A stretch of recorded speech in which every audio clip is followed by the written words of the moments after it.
The flight was overbooked. Only one seat remained. The single dad's name was called. He sat down, breathing relief. A female voice from first class rang out. "Excuse me, I need that seat." The flight attendant hesitated. No one asked who he was. No one asked where he was taking his son. His son whispered, "Dad?" The flight attendant bowed her head. Freeze moment. "Sir, could you please exit the aircraft?" James Carter was 39 years old, a single father who'd been raising his 7-year-old son, Ethan, alone for 3 years. His wife had left when their son was diagnosed with a serious heart condition, unable to handle the mounting medical bills and overwhelming emotional weight that came with a chronically ill child. James worked as an aircraft maintenance technician at a regional airport, the kind of job that paid just enough to survive month to month, but never enough to actually get ahead. He knew planes inside and out, every system, every warning sign, every subtle sound that meant something was wrong or about to go wrong. This flight was different from any he'd ever taken as a passenger. It wasn't a vacation. It wasn't a business trip. It wasn't a choice. It was a medical emergency that couldn't wait another day. Ethan needed surgery. The specialist was in Boston, Dr. Sarah Chen, one of only 3 surgeons in the country who specialized in this particular congenital heart defect. The appointment couldn't be rescheduled. The waiting list was 6 months long. They'd been waiting for this slot for over a year. James had scraped together every dollar he had for the cheapest tickets he could find online. Standby seats on an overbooked flight, non-refundable, no guarantees, but they were all he could afford. They'd arrived at the gate 2 hours early, bags checked, hoping and praying their names would be called. When the gate agent finally called out, "Carter, James and Ethan, last 2 seats, board immediately." James felt his knees nearly buckle with overwhelming relief. Ethan was exhausted, his small face pale and drawn. The medication made him constantly tired. The heart condition made everything harder, from climbing stairs to just breathing normally. James carried their single small backpack containing everything they'd need for 3 days and guided Ethan carefully down the narrow jetway. Economy class, row 34, the very back of the plane, squeezed right next to the bathroom. It didn't matter where they sat. They were on the plane. That's what mattered most. The other passengers barely glanced at them as they made their way down the aisle. A single dad and a visibly sick kid weren't interesting or noteworthy. They were just part of the anonymous background of air travel that people preferred to ignore. James helped Ethan into the cramped window seat, buckled him in carefully with gentle hands, made sure he had his heart medication accessible in the seat pocket in front of him. "You okay, buddy?" "Tired, Dad." "Sleep if you can. We'll be there before you know it." Ethan's eyes were already closing, his small body sinking into the worn seat. James lowered himself into the uncomfortable aisle seat, feeling the cheap, scratchy fabric, the cramped legroom, the constant bump and jostle of people walking past to the bathroom. He was used to being invisible in places like this, used to being the person others looked through rather than at. The single dad struggling alone wasn't someone people wanted to acknowledge because acknowledging him meant acknowledging that life could be that hard. The flight attendants moved through the cabin with practiced efficiency and professional smiles. They were warm and attentive in first class. They were polite but distant in economy, going through the motions of safety demonstrations and drink orders. James had been on hundreds of flights as maintenance crew, checking systems, signing off on repairs, and ensuring safety.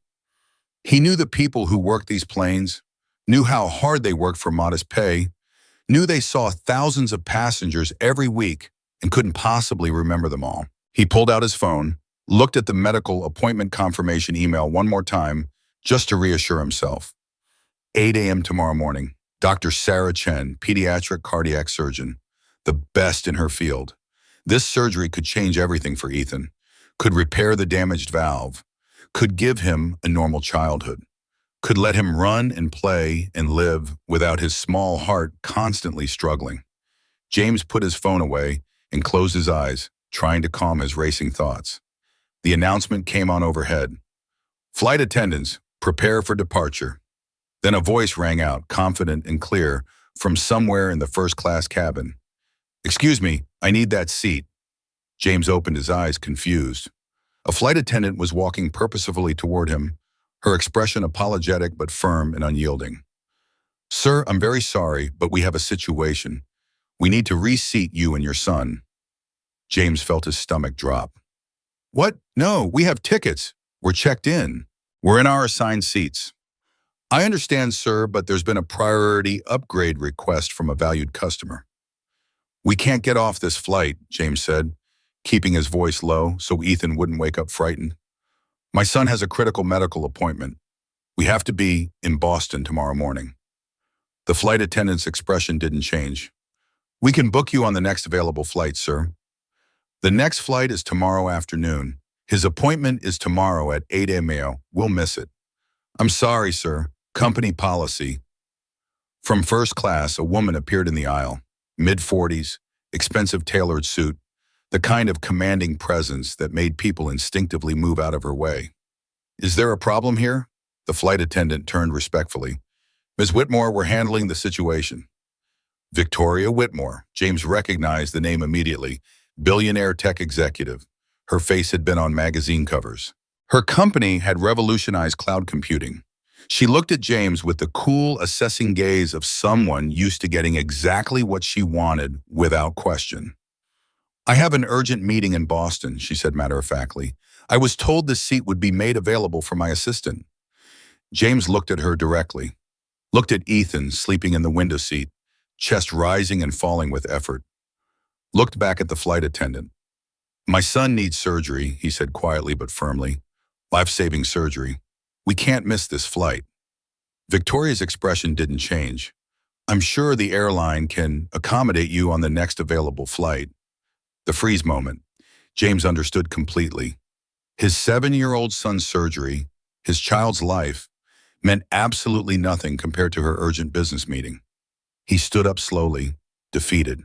James was gathering in their small backpack, his hands shaking with suppressed anger and helplessness, when he heard it. A sound so subtle and specific that most people would never notice it at all. A high-pitched whine emanating from the auxiliary power unit. Not constant or steady, rhythmic, pulsing, every 7 seconds precisely. He froze completely, hand still on the backpack zipper. That distinctive sound meant hydraulic pressure fluctuation in the backup systems. Minor individually, but consistent.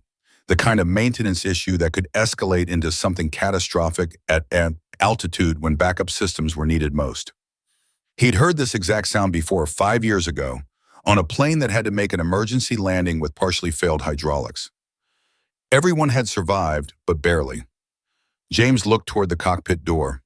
The crew was going through their pre-flight checklist procedures. They wouldn't hear this sound from there, not with the ambient cabin noise. The sound was coming from the aft equipment bay, located directly behind row 34 where he and Ethan were sitting. "Sir?" The flight attendant was waiting impatiently for him to gather his things and leave. James made a decision that went against every instinct of self-preservation he had. "There's a problem with the hydraulic system." The flight attendant blinked, clearly not expecting that response. "Excuse me?" "Listen carefully. Every 7 seconds, that high-pitched whine. It's the APU. There's a hydraulic pressure issue in the backup system." The flight attendant's professional smile tightened uncomfortably. "Sir, this isn't your concern. Please gather your belongings." "I'm an aircraft maintenance technician," James said, pulling out his work ID badge. "I've worked on these exact planes for 15 years. That sound is not normal. It indicates a serious problem." Victoria Whitmore was watching now, her expression unreadable but intensely focused. The flight attendant lowered her voice to a sharp whisper. "Sir, please don't create a disturbance or cause unnecessary panic among the passengers." "I'm not creating a disturbance. I'm reporting a legitimate technical safety issue that your maintenance crew apparently missed. The aircraft has been cleared for flight by our certified maintenance team." "Then they missed something critical." "It happens. Systems fail. That's why we have redundancy and backup procedures." The flight attendant's expression hardened defensively. "Sir, if you're not willing to deplane voluntarily and peacefully, we'll have to involve security and have you forcibly removed." "Listen," James interrupted, his voice calm but urgent. Just listen carefully for 7 seconds. Time it. The cabin had gone eerily quiet. Other passengers had stopped their conversations and were watching the confrontation unfold. Victoria Whitmore stepped closer, her business instincts clearly engaged. What exactly are you claiming is wrong? James looked at her directly, meeting her eyes. The auxiliary power unit is showing clear signs of hydraulic pressure fluctuation in the backup systems. It's subtle and easy to miss. But at altitude, if the primary systems fail and you need backup hydraulics, they won't function properly. Redundancy fails. That's when people die. Are you a licensed pilot? I'm a licensed aircraft maintenance technician. I've worked on commercial aircraft for 15 years. I know these systems intimately. And you think you know better than the professional flight crew and their maintenance team? I think I hear something they physically can't hear from the cockpit because of where the problem is located. And I've heard this exact sound pattern before on a plane that nearly crashed. Victoria studied him intently for a long moment. Flight crew, she called out clearly. Could someone with authority please check this claim? A senior flight attendant appeared from first class, looking annoyed. Ms. Whitmore, this passenger is claiming there's a legitimate maintenance issue with the aircraft. The senior attendant looked at James with barely concealed irritation and skepticism. Sir, our aircraft undergoes rigorous daily safety checks and regular maintenance. I understand and respect that, James said. But there's an audible indicator of hydraulic pressure issues in the aft APU. It's on a precise 7-second cycle. I've heard this specific pattern before and I know exactly what it means. You're a passenger, not crew. You have no authority here. I'm a licensed aircraft maintenance technician employed by this airport. My credentials and certifications are in my wallet if you need to verify them. The senior attendant hesitated, clearly torn between dismissing him and actually investigating. Victoria spoke again, her voice carrying unmistakable authority. Humor him. Have someone check it properly. The senior attendant's expression showed she didn't appreciate being told what to do by a passenger, even a billionaire one, but she pulled out her radio communicator. Cockpit, we have a passenger claiming a potential technical issue with the aft APU. There was a pause, then the captain's voice came through. What specific kind of issue? Hydraulic pressure fluctuation. Claims there's an audible whine on a 7-second cycle. Another pause, longer this time. Stand by for assessment. The cabin was completely silent now. Even the passengers who'd been absorbed in their phones and tablets were watching, sensing something serious was happening. Ethan stirred in his seat, waking up confused. Dad, what's happening? It's okay, buddy. Just a small delay. Go back to sleep. The cockpit door opened. The captain emerged, a woman in her 50s with silver hair and sharp, intelligent eyes that had seen everything. She walked directly to James with purposeful strides. You're the one who reported the technical issue? Yes, ma'am, Captain. Where specifically are you hearing it? Aft equipment bay, directly behind row 34 where we're seated. 7-second intervals. Consistent pattern. The captain moved past him without another word, stood near the back alley area, and went completely still, listening intently. 7 seconds passed in absolute silence. James saw her expression change from skepticism to concern. She pulled out her radio immediately. First officer, shut down the APU now and run a complete full diagnostic on the hydraulic backup systems. Do not start the main engines. She turned to the senior flight attendant. Clear the entire aircraft immediately. We're returning to the gate for emergency inspection. The cabin erupted in groans, complaints, and angry protests from inconvenienced passengers. Victoria Whitmore stood perfectly still, staring at James with an expression he couldn't quite read. The captain addressed the passengers over the PA system. Ladies and gentlemen, we've identified a minor technical issue that requires immediate inspection before departure. We'll return to the gate. This is purely precautionary for your safety. As passengers began gathering their belongings and complaining loudly, the captain approached James again. Your full name? James Carter. Where do you work, Mr. Carter? Regional maintenance here at this airport. You just potentially saved everyone on this flight. She extended her hand firmly. Thank you for speaking up. James shook it, feeling completely surreal. Victoria Whitmore was still watching him, her expression transformed. The passengers were escorted back to the terminal. James helped Ethan, who was confused and worried. Are we still going to Boston, Dad? I don't know, buddy. At the gate, absolute chaos reigned. Angry passengers demanded immediate rebooking and compensation. The gate agents were completely overwhelmed, dealing with over 100 frustrated people. James helped Ethan stand, his son's legs unsteady. The medication and stress were taking their toll. James checked his phone anxiously. 6 p.m. The surgery was scheduled for 8 a.m. tomorrow. If they didn't make a flight tonight, departing within the next few hours, they wouldn't make it in time. He approached the harried gate agent, trying to stay calm. Excuse me, we were on that flight. My son has a critical medical appointment in Boston at 8 a.m. tomorrow. Is there any possible way? Sir, we're working on rebooking everyone as quickly as possible. It'll be at least 2 hours before we know the mechanical status of this aircraft and can determine next steps. But we absolutely have to be in Boston by morning. It's life-saving surgery. We can't miss. Sir, please wait with the other passengers. We'll call you when we have information. James stepped back, feeling helpless and desperate. Looked at Ethan, who was trying so hard to be brave despite being frightened and exhausted. A voice spoke behind him. Mr. Carter. He turned quickly. Victoria Whitmore stood there, her assistant hovering nearby with a tablet. May I speak with you privately? James nodded, confused. She led him several steps away from the crowds and chaos. That was a hydraulic seal failure? She asked directly. Most likely a deteriorating seal in the pressure regulator, James explained. It's a common issue on older aircraft, especially ones that see heavy use, usually caught during routine maintenance. But if the crew was running behind the schedule or under pressure to minimize downtime, you risked being thrown off the flight to report it. I risked missing my son's life-saving surgery, James corrected quietly. There's a significant difference.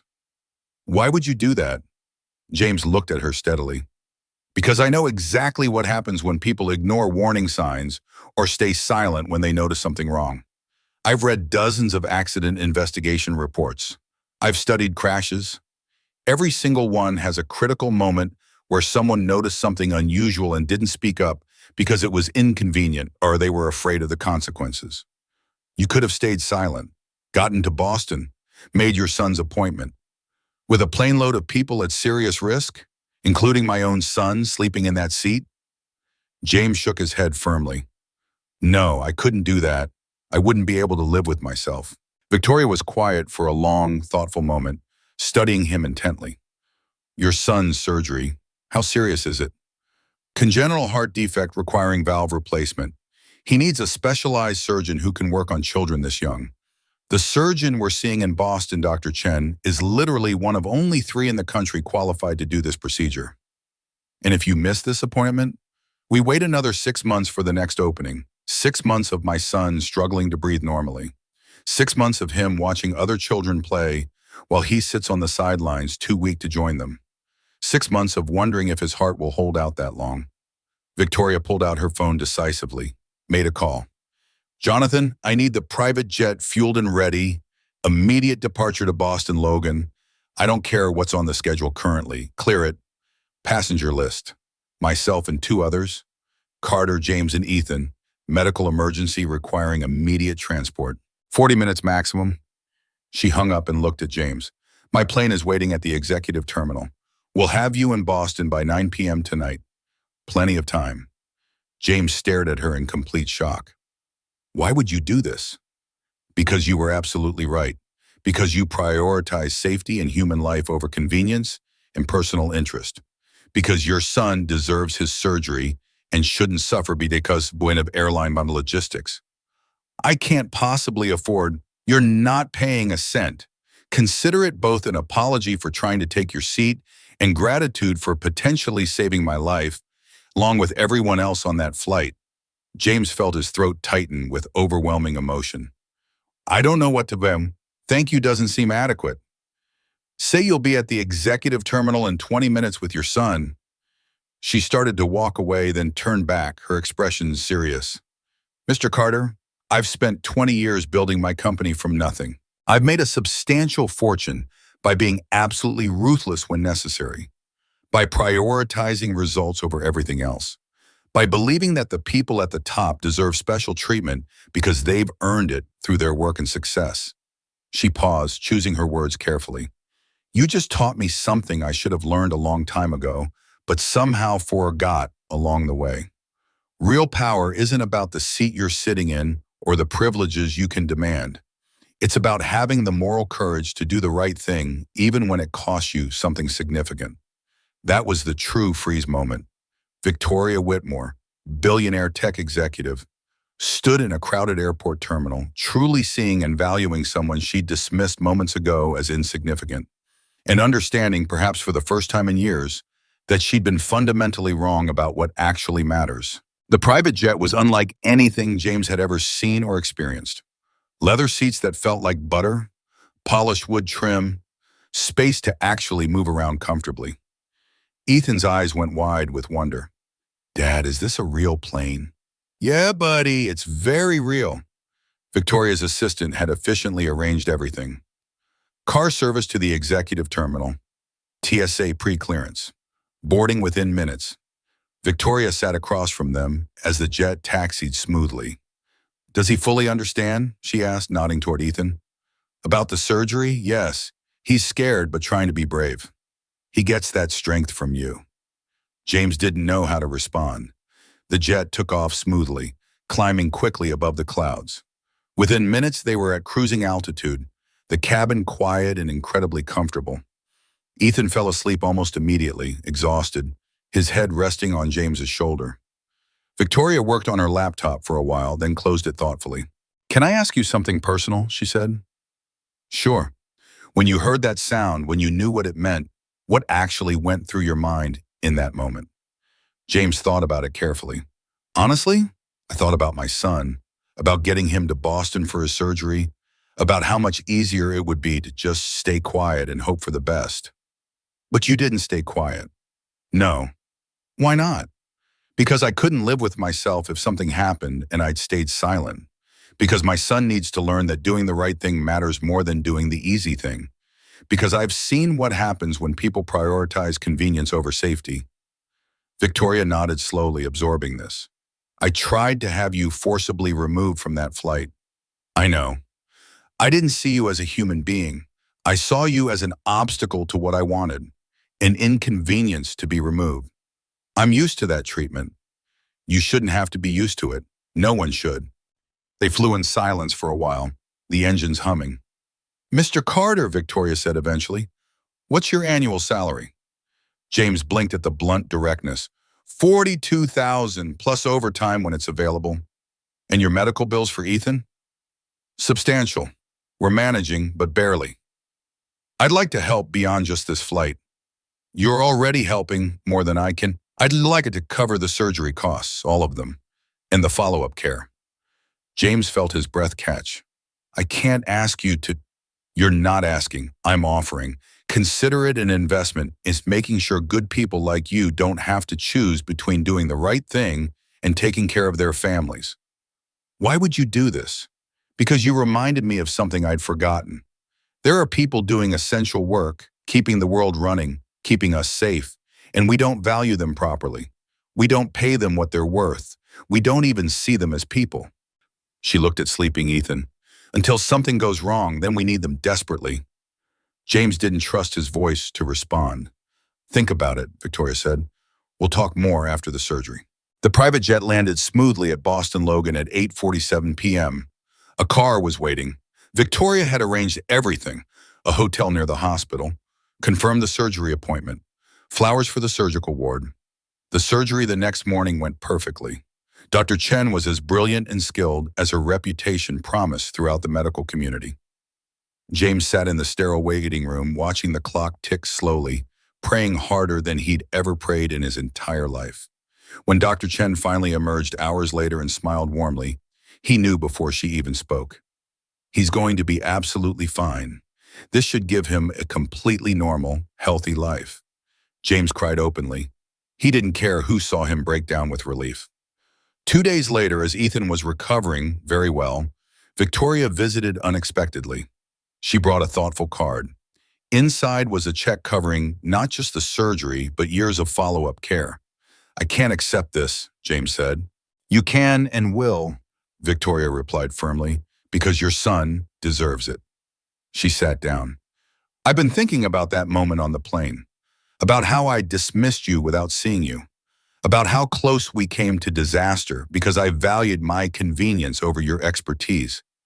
You didn't know. I should have known better. I should have valued people over privilege." She stood to leave, then paused. "Mr. Carter, I'm restructuring how my company treats essential workers. I want you to consult on it, if you're interested." James looked at Ethan, sleeping peacefully. "I'm interested." Victoria smiled. "Call me when he's recovered." 6 weeks later, James started consulting part-time for Whitmore Industries. His insights on workplace safety and valuing ground-level expertise transformed their operations. He still worked his maintenance job at the airport, still knew planes inside and out, still listened for sounds that shouldn't be there. But now he also helped companies understand that real power isn't about your seat or title. It's about having the courage to speak truth when it matters most. Ethan thrived after the surgery, ran and played like any other healthy kid, never fully knew how close they'd come to losing everything. And James learned that sometimes the last seat on an overbooked plane is exactly where you're meant to be, where your voice can make a difference, where speaking up changes everything. Power doesn't come from altitude or privilege. It comes from integrity and moral courage.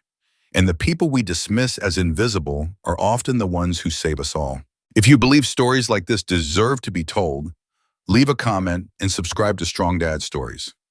We tell the stories that shouldn't be forgotten.